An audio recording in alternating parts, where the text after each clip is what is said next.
guys, my name is Nori and welcome back to my channel.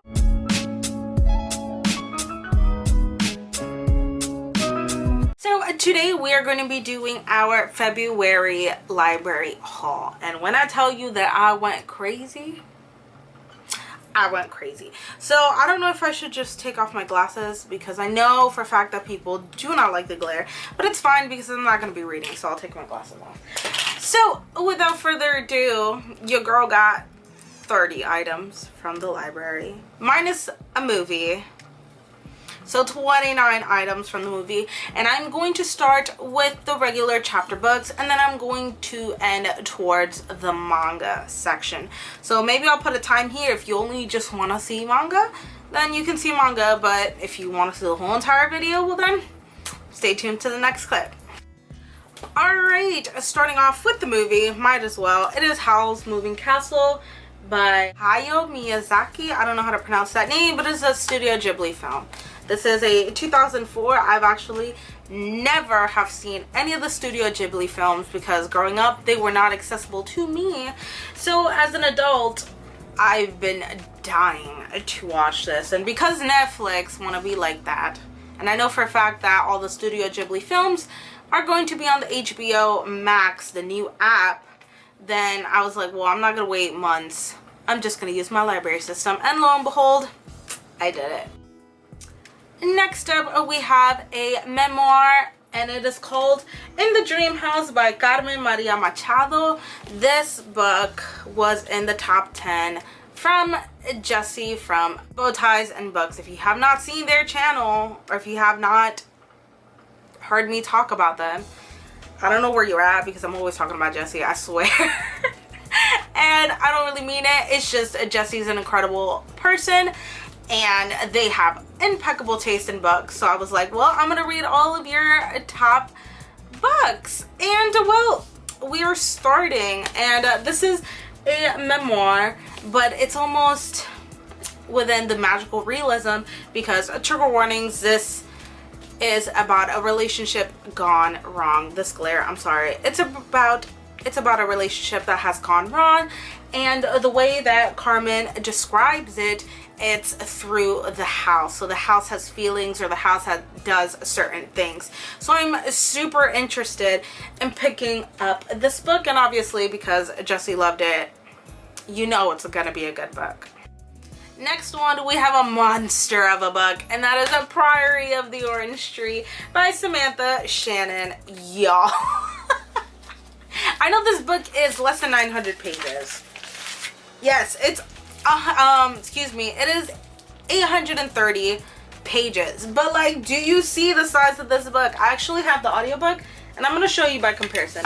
I have the audiobook, and I was just intimidated to read this because not only is this a thick one, but it is a standalone fantasy. So you're getting to know the characters, you're getting to know the world building, so that's super scary. But this book is 830 pages. Winter by Marissa Meyer is 815. So the thing is that I flew through winter, and you see the size of winter, right?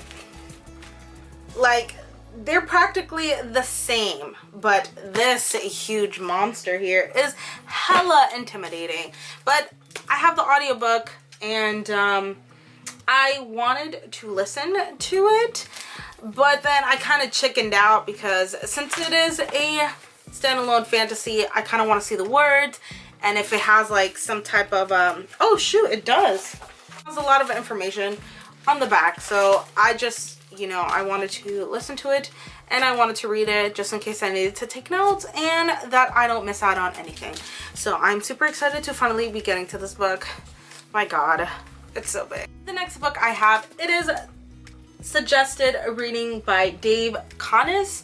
This was a random book that I picked up. I was like, okay, it looks interesting, and it's pretty much about a character, and they are banning books because what is it, they're blacklisting all of her favorite books. So she decides to run this underground library for people who still want to read those banned books. And yeah, I read that and I was like super intrigued, and I have not seen anybody talk about this book. So I'm excited to read this because usually blacklisted titles or banned books are kind of stupid. I know for a fact that Harry Potter is a blacklisted title because of the church and wizards and magic and all that stuff, but it's like Harry Potter is a middle grade story. It's a kid's story. Like, are you really gonna? Yeah. So I'm super excited to get to this book, and hopefully I love it, because if not, this would be a diamond in the rough. I think this was published this year or maybe last year. Hold on, let's see. It was published 2019. So this was published last year, and I have not heard one single thing about it. So excited to be finding a diamond in the rough. All right, and I think, nope, I still have a couple. I think I have like 2 more. But we have War Girls by Tochi Onmibuchi. This is a sci-fi novel that is inspired by Wakanda. And there's war, and there's a technology, and there's badass females. Like, can I tell you anything else? Probably not. I started reading this on audio, but I did want to pick up a physical copy just in case, because I'm really getting into, you know, listening to it plus reading it, and if there's like notes that I want to remark, then it is a lot easier. Plus them clear sticky notes, it's a godsend. So super excited to read this. Again, I've already started it and I am loving it so far. Like, just the technology and you know, the dystopian kind of vibes that are in this book, and plus the writing is just wonderful. So I'm pretty sure that this book is going to get either a 4-star or a 5-star, which is a good thing. So I got a physical copy and I'm ready to take notes and review it. Alright, and the last 2 books that I have are by Alyssa Cole. My god, I love this author so much, and that is A Prince on a Paper and the novella Can't Escape Love. If you did not know, Alyssa Cole is a Black author, and I've already read some of her books and I loved them. So I'm super excited to continue on with this romance series. And can we just, y'all, I'm sorry, the glare and then the stickers, but I promise you these covers are so cute. And even though I'm not a fan of mass paperbacks, like, I can excuse, because I love Alyssa Cole.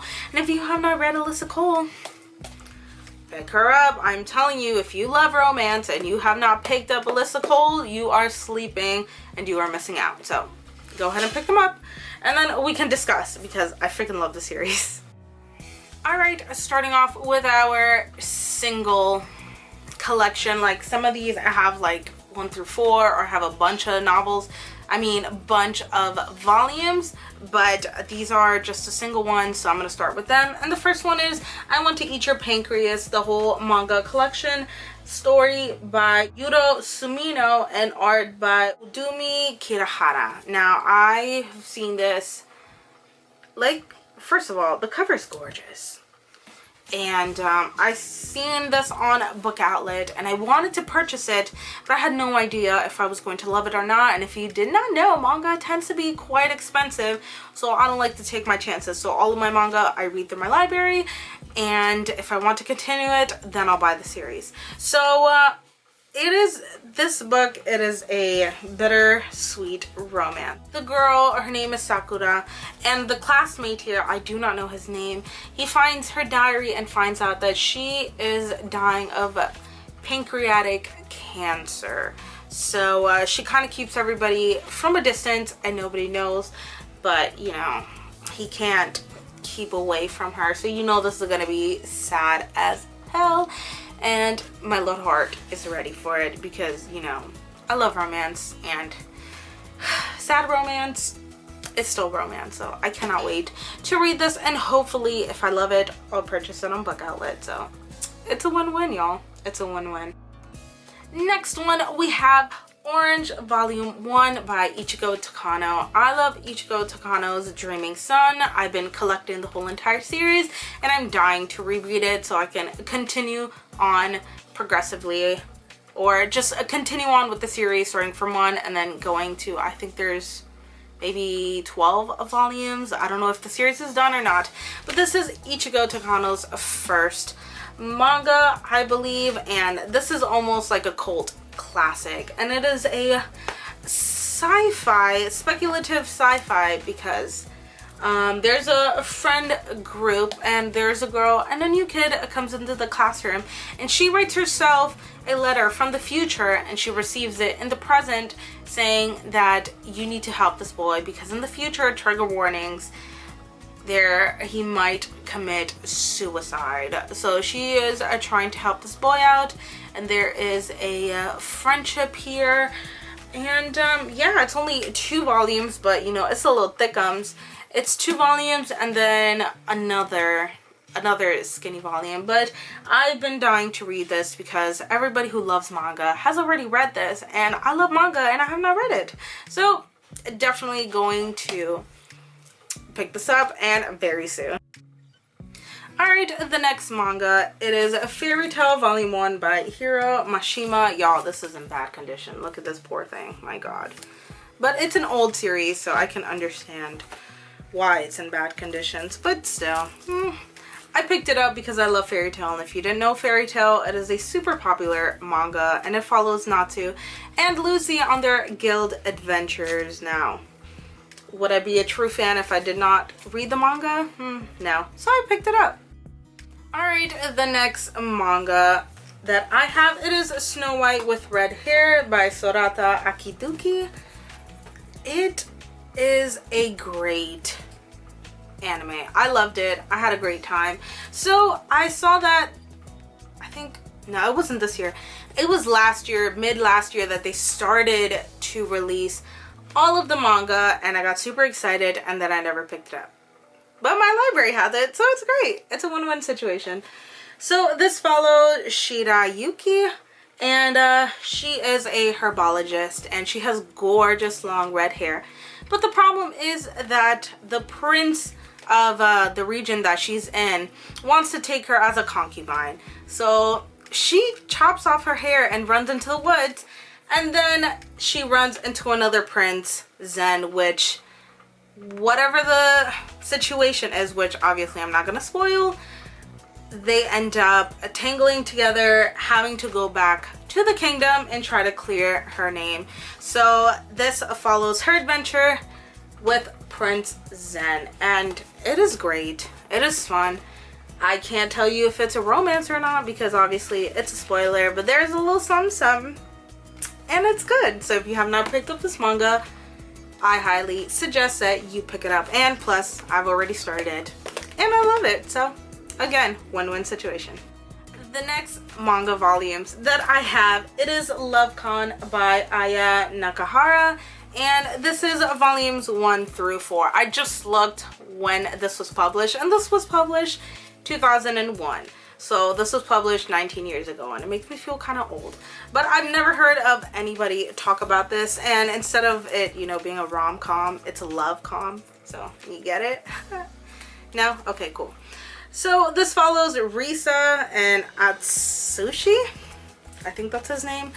And she is the tallest girl in school, and he is the shortest boy in school. So fate has it that these two get together, and it's probably very obvious that they fall in love. So I was super intrigued, and my library has quite a bit of volumes, so I decided to pick it up. And it's a rom-com with romantic ties to it, so you know I'm gonna love it. So I just had to pick it up. If you have read this manga series, please let me know down below. I have not heard anybody talk about this. So I'm kind of excited and I'm kind of scared, so we shall see. Alright, and of course my battery would die because it wouldn't be one of my videos. So the next 3 volumes are from Jana of the Dawn. This is 17, 18, I will not shut up about the series in 2019, and apparently we're gonna keep at it in 2020. Oh my god, I love the series so freaking much, and I think we are on, I think it's either volume 21 or 22, and this is the longest series I have continued on, because I think I've reached like volume 6 on some series. Like on the Water Dragon, I'm on volume 5, and there's a couple of other ones where I'm pretty high, but like I've read volume 17, so I'm in volume 18 of Jana of the Dawn, which makes it my longest read manga, and I love the series so freaking much. And they need to hurry up and do season 3 of the anime, because I'm so disappointed. The anime is so freaking good, and when it finally starts to get good, they cut it off, and it's been like 3 years and it's been nothing. But at least we're getting the manga, so I can't complain too much. And if you did not know, this follows Jana, and of course, okay, she's back here. She is a red-haired princess, aka the Red Dragon, and something happens within her castle, and Prince Suan, which is her cousin, and he wanted the throne, so instead of being nice, he actually killed her father, and that sent Jana and Hawk, her bodyguard, on the run. So in order to complete this prophecy with the dragons, she actually has to find the dragons, and apparently we are on volume 20 something, so she has found the dragons. So that's all I'm going to say about the series, y'all. I love the series to death. Pick it up, please. And I totally forgot that I have a single volume of one, and it is Paradise Resident by Kosuke Fujishima. I picked this up on a whim because I don't know if you have not noticed, but most mangas are super little. They're fun size, and then you have a tall paperback manga, and I was intrigued because most of the time they don't actually come in tall paperback. This follows Hatsune, and I guess she gets shipped off to an all-girls boarding school. And if you did not know, Japanese manga and all-girls boarding school, it is the funniest crap I've ever read before. And plus, this is the creator of Oh My Goodness, which is a super popular manga, so I'm excited to read this. And I know for a fact that this is a comedy, so it's going to be a good time. And the last manga that we have, which is quite excessive, it is Horomia by Hiro Daisuke. Yeah, I kind of went a little haywire on this, but I read volumes 1, 2, and 3 last year, and I went to my library, and then I realized that they have 3 to 12, so why not? I freaking love this series. I think I'm just gonna hold up one because your girl, no, we're not doing that. So this follows Horry and Miyamura, and if you did not know, this is a romance manga, and Horry and Miyamura are two very different characters, and they live very different lives outside of school. So Horry is a super popular girl with makeup, and she's all put together, but when she leaves school, she is actually taking care of her kid brother, and she's always doing chores, so she's always looking a hot mess, grocery shopping, and she doesn't have the opportunity to go out with her friends. And then there's Miyamura, and he's a shy, quiet kid, but outside of the school, this dude has tattoos and piercings everywhere, which is hilarious. And they actually bump into each other, and they decide that they are going to keep their secret and not tell anybody. So it's a great time. I love this manga, and I cannot wait to read volumes 3 to 12. And I hope I love it enough to continue on with the series, because obviously, thank God, I did not buy the series, but my library came in clutch. So yeah. Alright, y'all, and that is the end of this haul. You know that I go ham on the manga, but I hope that if you don't read manga, I hope that you like my selection for everything else. So thank you so much for watching this video, and I appreciate your love and support, and I will see you next time. Bye!